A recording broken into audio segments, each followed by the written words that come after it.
Todos os dias, a toda a hora. Horizonte FM. A música primeiro. Passam 42 minutos e meio das 10 da manhã. É a altura de ir à conversa com Pedro Santos Pereira, diretor do Notícias de Loures. Vamos olhar a edição de outubro. Pedro, bom dia. Bom dia.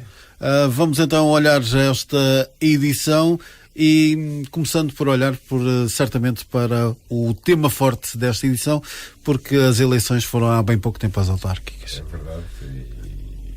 É um tema que está bem atual e vai estar, parece-me, durante os próximos tempos, até porque o resultado, não digo inesperado, mas houve aqui algumas situações particulares que merecem reflexão e já como em 2013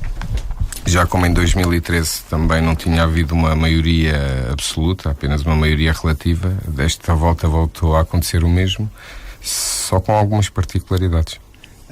Em termos de representantes, 4-4-3, não é? Sim, isso aí dá para perceber o grau de dificuldade que vai haver, até pelas declarações em campanha, se bem que nunca serão. São sempre declarações de campanha, nesta altura são amaciadas, diria, mas André Ventura foi bem claro a dizer que não fazia qualquer tipo de acordo com a CDU. A CDU também foi clara a dizer que com o PSD, com André Ventura, também não faria. Provavelmente ele irá ficar, não sairá, vai cumprir o seu mandato, portanto inviabiliza de alguma forma aqui um acordo. Com o PS também houve algumas críticas, mas aí penso que poderá haver um maior entendimento, sendo que, ao contrário de há 4 anos, o poder negocial de quem for, ou de quem fizer acordo, caso haja acordo, pode não haver, não é? Pode ser presidente e gerir a Câmara sem acordo, mas caso haja acordo, o poder negocial do PS é muito, muito forte. Vai ser um mandato bem mais difícil do que o primeiro para Bernardino Soares, até porque a Assembleia Municipal é agora liderada pelo PS? Sim, seguramente. O difícil é relativo, depende do grau de entendimento das pessoas. As pessoas é que definem os graus de dificuldade, mas sim, as políticas que queira exercer terão que ter o consentimento de alguém, caso se chegue a acordo com o PS. E mesmo que chegasse a acordo com o PSD, que não parece muito viável nesta fase, o próprio PSD tem uma força muito maior do que tem mais um vereador, ou seja, é uma força muito grande. Aliás, estas eleições serviram para muita coisa. Uma das coisas mais evidentes é que pela primeira vez um presidente, após o primeiro mandato, tem menos votação nas segundas eleições, quando se candidata ao segundo mandato. O próprio Risso Calado, que foi o primeiro presidente pós 25 de Abril, que ganhou as eleições em 76, em 79 perdeu, mas teve melhor votação. Bernardino Soares, nesse aspecto, e teve a pior votação de sempre. Um candidato eleito com a menor percentagem de votos de sempre. Isso pode ter a ver com a subida da abstenção ou com uma redistribuição de votos diferente? Eu creio que tem a ver com o efeito Ventura, sinceramente, porque foi o único que subiu. Porque o PS baixou, a CDU baixou pouco, mas baixou, e o PSD, ou Coligação Primeiro Loures, subiu 5,5 pontos, quando nada fazia prever, antes de aparecer André Ventura. Depois houve vários indícios que poderia ter uma votação melhor, através de algumas coisas que foram sendo ditas pelo próprio candidato. Portanto, neste momento estamos numa fase complicada. Já referiste bem a perda da Assembleia Municipal, mas queres que te diga, acho que não é por aí, porque a diferença, na verdade, o que acontece é que tem uma liderança de mesa, eventualmente, se não houver outro tipo de acordos, mas ganhou mais um deputado municipal e a CDU perdeu um deputado municipal, portanto. Mas até aqui também demonstra que a CDU optou por mudar a atual presidente e não teve qualquer benefício com isso. A CDU ganha a coisa mais importante que queria, que era a Câmara. Não vamos ter dúvidas, não podemos dizer que a CDU é uma derrotada quando venceu aquilo que todos queriam vencer. A verdade é que ganhou de uma forma frágil. Bernardino Soares na noite até dizia que não se pode ganhar sempre 4-0, às vezes tem que se ganhar 2-0. A verdade é que ele ganhou 1-0 em 2013 num campo difícil, e foi uma vitória grande porque foi num campo difícil e conseguiu ganhar 1-0, mas desta vez ganhou 1-0 com as expectativas muito altas. No período de desconto. Exatamente, e com as expectativas muito altas. Portanto, ele próprio não estará contente seguramente. Não nos podemos esquecer que uma semana antes ele tinha pedido a maioria absoluta na altura das sondagens, e o que a população lhe respondeu foi nem pensar. Em termos de freguesias, que leitura é que se pode fazer? Há aqui uma leitura que me parece transversal, que é, já há pouco tinha dito e reafirmo, o efeito Ventura foi muito, muito devastador para muita gente. Para Sónia Paixão, principalmente, acho que a CDU baixou, mas quem perdeu mais foi Sónia Paixão e o PS. E depois, nós formos analisar as votações da coligação Primeiro Loures, vemos que eles subiram em todo o lado, entre os 2 e os 5,5, que foi quando subiu André Ventura, que foi o que subiu mais, subiu em todo lado, e depois podemos dizer, é mérito dos candidatos. E aqui não querendo tirar mérito a ninguém, porque não o deve fazer, nem deve ser assim. A verdade é que, sendo o mesmo candidato, ou sendo candidato diferente pela coligação, todos subiram, excepto Moscavide e Portela, porque houve uma cisão, excepto Fanhões, porque houve uma candidatura independente que acabou por distribuir votos, e há uma outra que também, que agora não me recordo, também baixou, mas os outros 9 órgãos subiram todos, independentemente do candidato ser o mesmo, ou seja, podemos dizer, fez um bom trabalho na oposição, ou o candidato ser diferente, alguém que aparecesse de novo. Portanto, isso revela bem o poder que ele teve, e não é por acaso nós estamos na comunicação social, deu visibilidade a Loures em termos nacionais, que era coisa que raramente havia.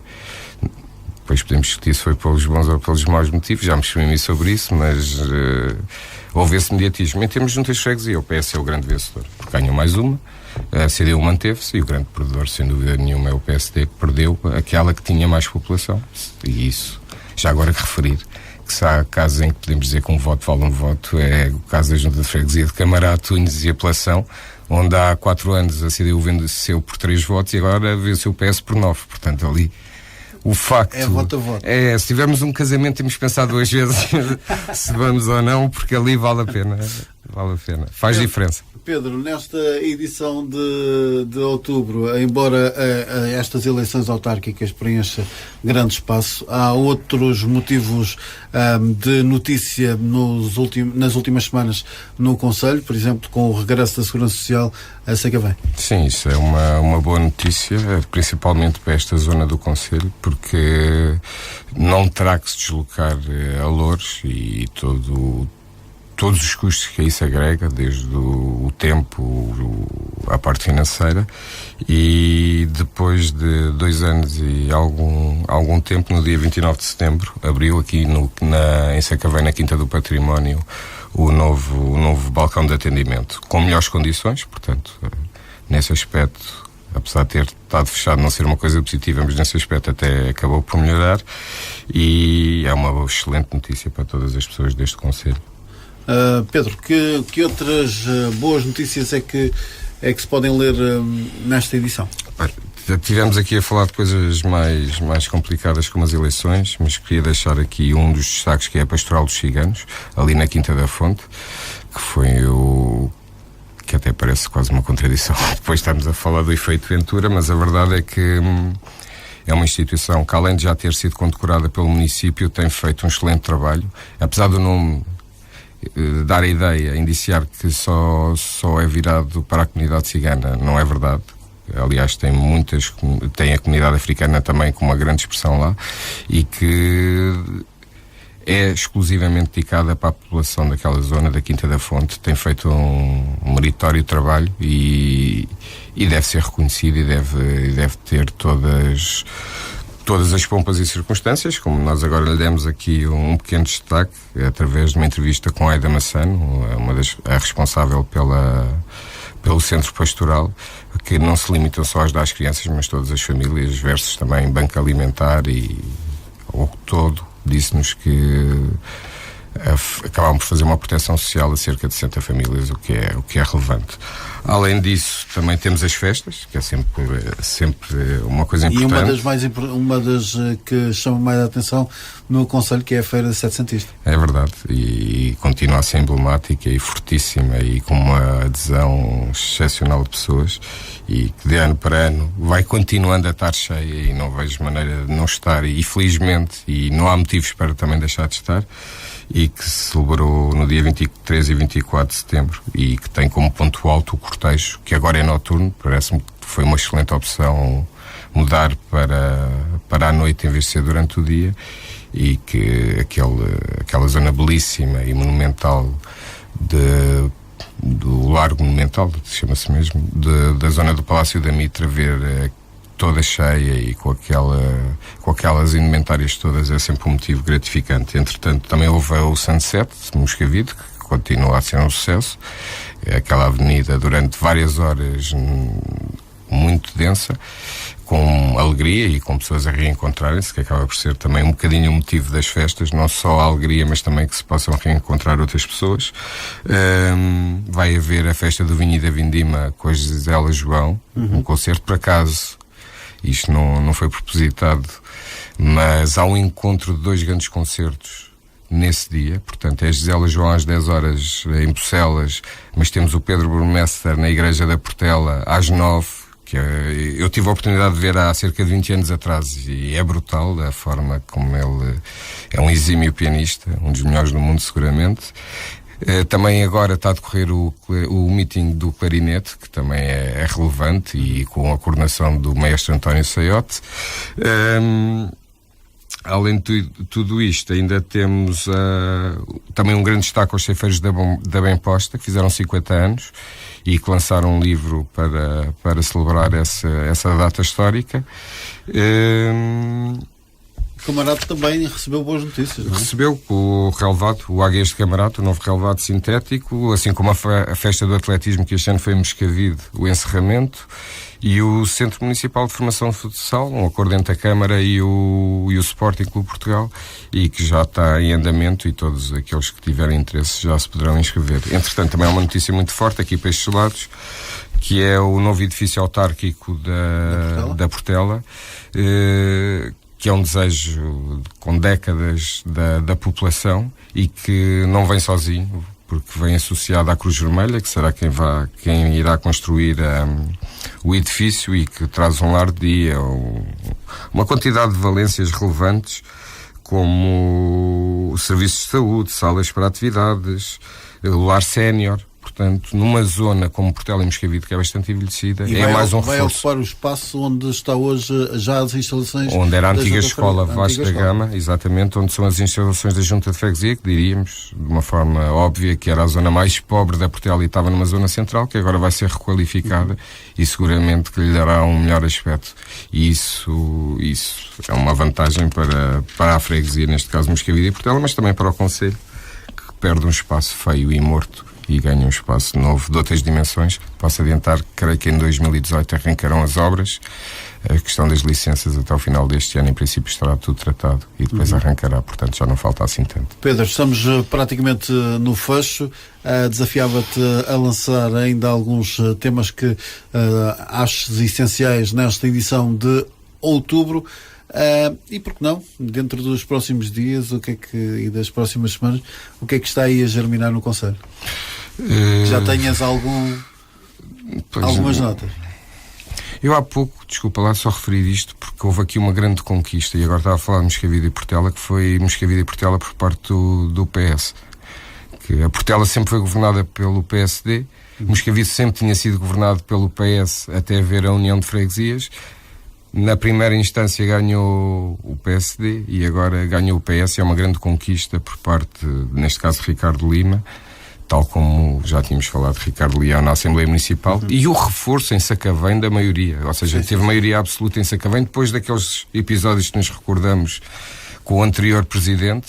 Portanto, é um marco forte para estes 2 candidatos que saíram por cima, diria que talvez os que saíssem mais por cima, juntamente com André Ventura. Em relação ao que irá haver por aqui, já referimos aqui a festa do vinho e das vindimas, que acho que é extremamente interessante. No próximo, não neste fim de semana, no outro a seguir, tal como esse concerto do Pedro Burmester, que também me parece relevante. Será uma semana, em termos políticos, que neste momento é o que preenche mais a agenda, bastante interessante para perceber quando é que se irá haver acordo e com quem. nas juntas de freguesia também há muitas freguesias que vão ter que chegar a algum acordo, porque não há assim tantas maiorias como já houve noutros tempos, e penso que isso será ainda o facto dominante nestas semanas próximas. Claro que as instituições, as associações, a população não vai parar em favor destas decisões, e outras coisas acontecerão. Revelámos algumas delas, mas seguramente que haverão muitas mais que, entretanto, daremos a conhecer na próxima edição. Vamos dar a conhecer certamente hoje, um mês, mais dia, menos dia. Cá estaremos para apresentar a edição de novembro. Pedro, continuação de bom trabalho. Muito obrigado. Até hoje, um mês. E bom dia. Horizonte FM Lisboa, Loures, Odivelas 92.8.